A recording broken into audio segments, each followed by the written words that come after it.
Pressure point! Pressure point! Pressure point! G'day everyone and welcome to episode 32 of the Pressure Point podcast. I'm joined as always by my co-host Quinn DeLuca. How you going, mate? Yeah, not too bad, mate. Not too bad. Still mourning after a qualifying final loss on Friday night from the Tigers. So still mourning a little bit, but I'm getting over it now. Not too bad. Yourself? Yeah, not too bad, mate. Obviously pretty envious that you blokes are in the finals every year and my team isn't, but it is what it is. But yeah, just another week for me as a Carlton supporter, that's for sure. So, but no, we've got a massive episode this one. We've got a very special guest. We've got former Fitzroy, Sydney and Hawthorn champion and multiple premiership coach in the Southern Footy League, Darren Kappler. Thank you for joining us. No worries. How are you? I'm good, mate. How you going? Yeah, good. Been a while. Has been a while. For those who don't know, Caps was my old coach at Dingley. Probably, about 5-6 years ago now. So it's been a while. We played in a flag in 2014, which was great. So that's how I know Caps. And so we go a while back, don't we? Yeah, they were good days, mate. They were good days. The teams that we had in the reserves back then really didn't need a coach. They coached themselves. Just needed someone to put them in positions. With the list we had, it was pretty strong. Absolutely, yeah. So it was very enjoyable times back then, and Dingley is still a powerhouse of a club. So it was great to be a part of.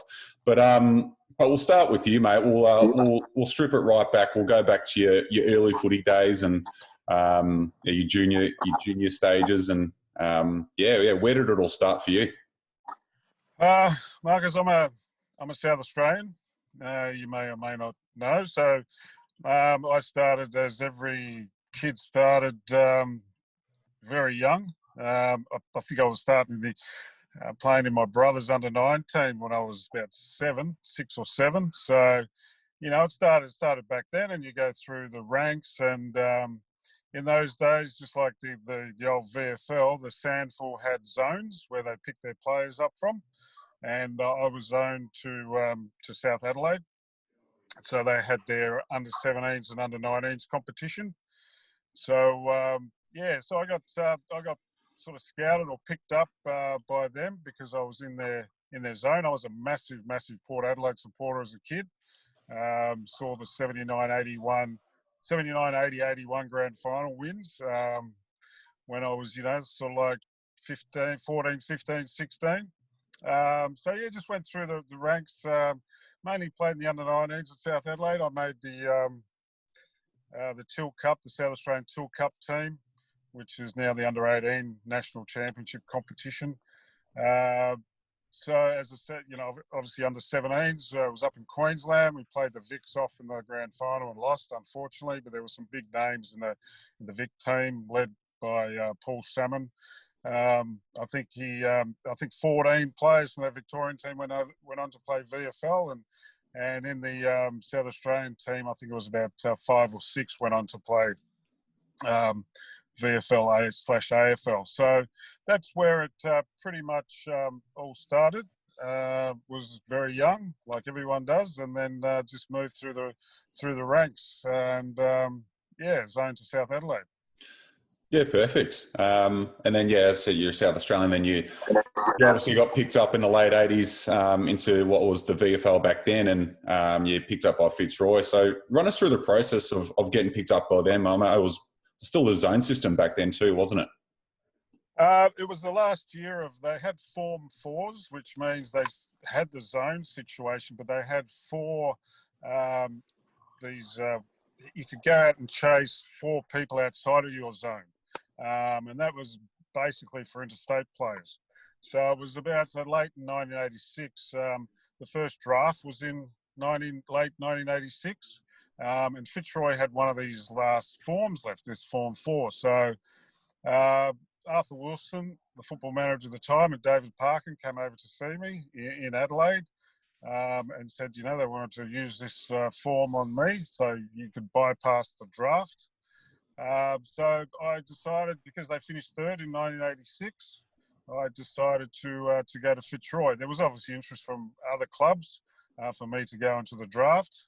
It was the first year the Brisbane Bears and the West Coast Eagles came into the competition in 1987. So that's how pretty much I got picked up. And just the fact that David Parkin and Arthur Wilson came over to see me, and he made a big impression on me, David Parkin. So that's the reason I went to Fitzroy. And going back to what you said earlier, you mentioned you're a big Port Adelaide fan. It's been a bit of a topic this year. What are your thoughts on the prison bar jumper? Should they be able to wear it? Oh, I think so. I think they should wear it, except for the games against Collingwood. Then they can have an away strip. It's such an intimidating jumper, the prison bar jumper. It's just it's got a lot of history. Obviously, they're in their 150th year. I had a duffel coat full of stuff with Bruce Abernathy on the back, and being black and white, there's just something about black and white stripes, and they're the most successful football club in the country as far as premierships go. I don't know how many they've won now. It's bloody into the 40s, I think. So I do believe they should be allowed to wear it, except for against Collingwood. Yeah, nice. Now, you did, back to Fitzroy now, you did win a BNF at a fairly young age. You obviously went on to play a fair bit of footy after that, but was that one of your more memorable seasons, would you say? Oh, yeah, it was my second season in the VFL. And people say, a lot of players have the second year blues, but, I played 21 games in my first year and the whole 22 in my second year. So, yeah, it was definitely my biggest and most successful year of football personally. We're always reasonably competitive at Fitzroy, but never quite got there. In '89, we just missed out of the finals, and it was a very exciting year personally. But I think the biggest game that I've played in was the 1994 State of Origin game against Victoria at Football Park, where we won by 4 points. It was just a massive game. So that was my grand final. Definitely that game. Yeah, State of Origin is sorely missed by a lot. Do you think it's something the AFL should bring back, that State of Origin competition? Oh, I think it's difficult. It's difficult now with players from all over the country. Back then, it was predominantly, your Western Australians, South Australians, Victorians. Now there's, with all these academies, there's just so many other players that would miss out. So I don't think it's got the same prestige as it used to have. There was nothing like playing for your state against Victoria. And back in those days, they were midweek games. So we played on the Saturday or Sunday and then had to front up again. I think it was a Tuesday or Wednesday night, the one in '94. So, but I don't think it'll come back like it used to be. Yeah, I agree. I can't see it being the same as it was. Now, you played throughout the 80s and 90s, which is by some considered probably one of the greatest eras of football that we've ever seen. The stars that played in that era were, you can't count them on one hand. Who do you think probably was one of the best players you played with or against? Oh, look, having played with 3 clubs, I had the opportunity to play with some fantastic players. You look at Fitzroy, there was Paul Roos, Gary Pert, Alistair Lynch, Richard Osborne. The list just goes on and on and on. And then went to Sydney, played with Paul Kelly. Plugger came up in '95, so I played with him. And then when I went to finish my career at Hawthorn, you had Jason Dunstall, John Platten. The list just goes on and on. I mean, I could have made an All-Australian team out of the players that I'd played with over my 12 years. Yeah, it's phenomenal. It is phenomenal. Obviously, the AFL system today is a fair bit stricter than it was back then. Do you have any funny stories with teammates or yourself that you guys got up to that probably players these days wouldn't get away with?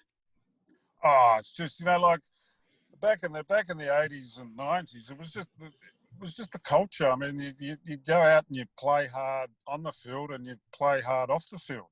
That was just the way it was. As soon as the game had finished, you go to the pub and you just get stuck into it until God knows what time the next morning. And there was on some occasions that we'd have the odd Sunday morning training session, and it wasn't unusual for guys to sleep in their car outside the Lakeside Oval in South Melbourne, where we used to train in Fitzroy, for the 9 o'clock session, just to make sure that you weren't going to be late. So, with so many reporters and so many, in social media, people using their cameras, right? There'd be so many things that would come up now that happened in the 80s and 90s. Nothing really illegal, but, like guys pissing up against the wall outside of a nightclub, or, doing those little things, or, walking out of the Tunnel nightclub, staggering around. But back in those days on a Thursday night, you'd get the football manager and he'd be handing out all these medallions from all these nightclubs. So you'd have about 10 medallions on your key ring, and, you'd walk up to the establishment, you just flash your medallion, $50 drink card, and you go, even if there was a line a mile long. So the Tunnel especially had every club's list written down. So when you came in, they'd tick you off, you get your drink card, and then you go. Yeah, it was. They were good days, but I'm probably, in some respects, wish that it was like it is now back then, with how professional it is, because, I reckon our performances would have actually suffered somewhat by, drinking on a Saturday night and stuff like that. So, yeah. Obviously, you were doing something right, because in a past interview with the Lions, you did say that you played football until you were about 42. What's your secret to the longevity? A lot of blokes can't last that long. Oh, look, I don't know. I suppose I was always pretty naturally fit. I did cop my fair share of injuries in the AFL. I probably missed 2 seasons of footy if you put it all together. I don't know. It's just play yourself on the halfback flank and keep out of trouble. So it was, I played until I was around 42, yeah. Yeah, I love it. That's it. Sit across half back, mate. It's a good position. Yeah. What would you say was the highlight of your career? What do you look back on as like the most memorable moment? A story that you sort of tell everyone that really sums up your career. 1988 was my the best and fairest year at Fitzroy. So,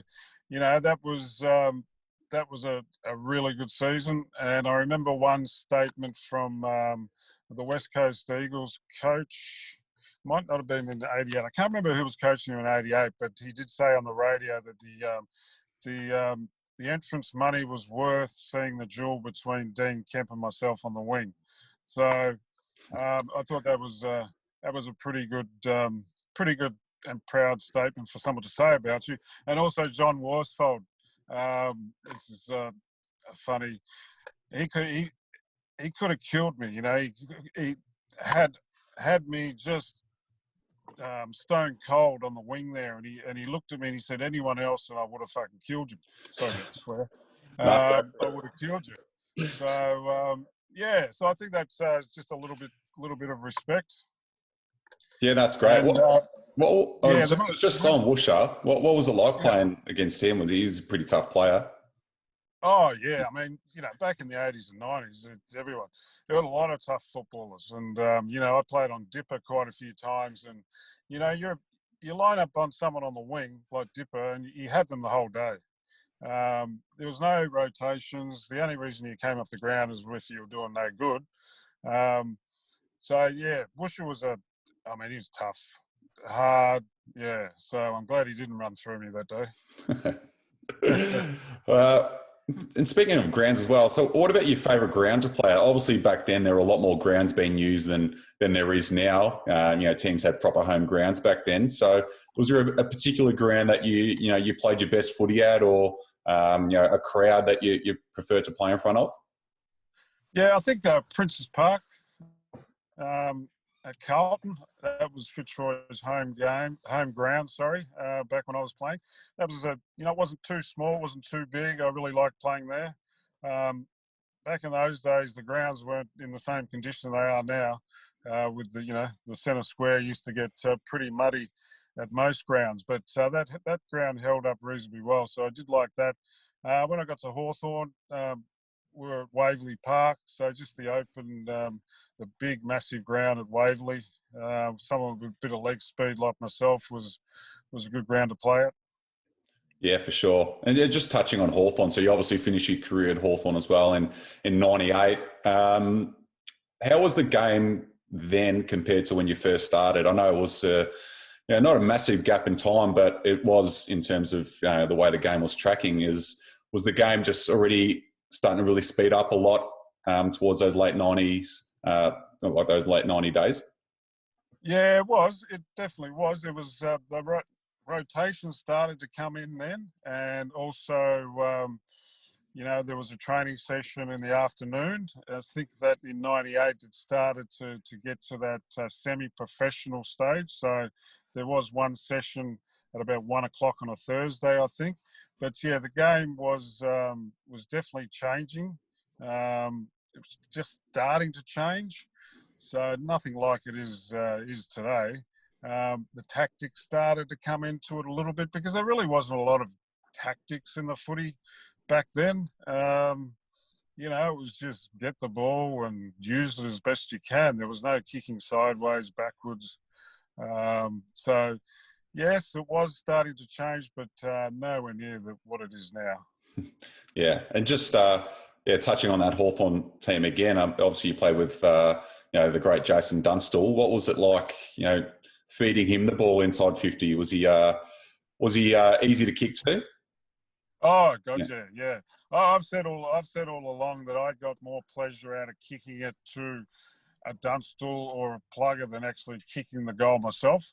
I think in '96, Dunstall kicked 100 goals. I think it was the MCG against Melbourne late in the season, and he kicked 100 goals. And I think after the game, I said, "You wouldn't have got it if it wasn't for me." And he said, "Yeah, you're right." No, I loved kicking to them. Just the presence of Plugger running at you and Dunstall, and yeah, it was an exciting time. Were you on the ground the day that you kicked 100, and I'm guessing the crowd would have rushed everyone? Yeah. What was that like? Yeah, it was. I think it was in 90. One of them was in 96 at the MCG. Yeah, just everyone rushing on the ground. You just sort of expected that, so you just had to run in and protect him as much as possible. It was fun. It was fun to be involved with that. Yeah. Well, we'll move on to your post AFL career, and we'll go into your coaching, and in particular at Dingley in the Southern Footy League, and obviously a multiple premiership coach there with the reserves. And as said at the start, you coached me in that 2014 flag. Would you say that, or was there a particular season that you thought, wow, this team's bloody? I know they're all good, but would you say one of those seasons was the best team that you did coach? Yes, definitely. The year we won in 2014, we beat Cheltenham. Was that by 30 odd points, or was that the year we beat them by 96? I can't remember. I think it was a bit closer than that. Yeah. So that the team you played in was a really good team, but the following year or the year after that, when we beat Cheltenham by 90 odd points, that team was that would have beaten a lot of second division senior teams. That side, it was just incredible. And like I said before, it was just my job was just to put them in positions and do some rotations. They didn't need any coaching. They were just such a skillful side, and like I said, they would have beaten some second division teams, and any one of those players would have been playing senior footy at any other club. Marcus has told me before this interview that he never missed a target when kicking inside 50. Is there any truth behind that? Mate, all the time. Yep, never missed a target, never got dragged. and was he wearing some pretty flashy boots as well? He's been known to wear some pretty flashy boots for someone of his standard. running off the halfback flank. No, I didn't notice any flashy boots. Just sit across halfback. It's a safe game back there. It is.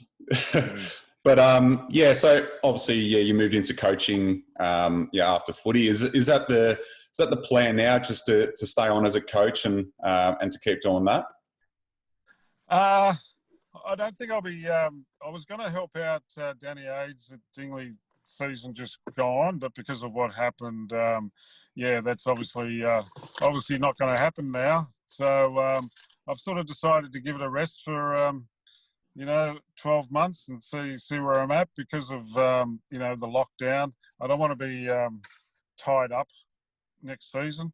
The fact that we haven't been able to go away has been. Yeah, it's been challenging, so I just didn't want to get into the situation where I'm sort of tied away for the pre-season and the winter. Yeah, no, that's fair enough. Yeah, there's a lot of uncertainty at the moment with especially footy in Melbourne and locally as well. Yeah. So yeah, it's probably a good decision. So what is now the plan for yourself, just in life going forward from now? With your job and whatnot. So what is the plan going forward from now? Oh, look, it's just to continue work. I'm a sales rep for a food company, so that's pretty casual sort of a job. It's not too much stress. My son lives down at Torquay. He's got a cafe called, I'll give him a plug, Mavis in Torquay. Get down to see him. We haven't seen him for 6 months, so get down and see him and just travel a little bit when we can. So that's, just take life as it comes and one day at a time, as they say. That's it. That's all we can do at the moment. But yeah, that's pretty much all we've got time for today, Caps. It's been greatly appreciated to have you on, mate. You're definitely my favourite coach during my footy days. So I'll really appreciate your time as a coach and coming on today. So it's been greatly appreciated, mate. No worries. Thanks, Marcus. Cheers, mate. Thanks, Caps. Pressure point!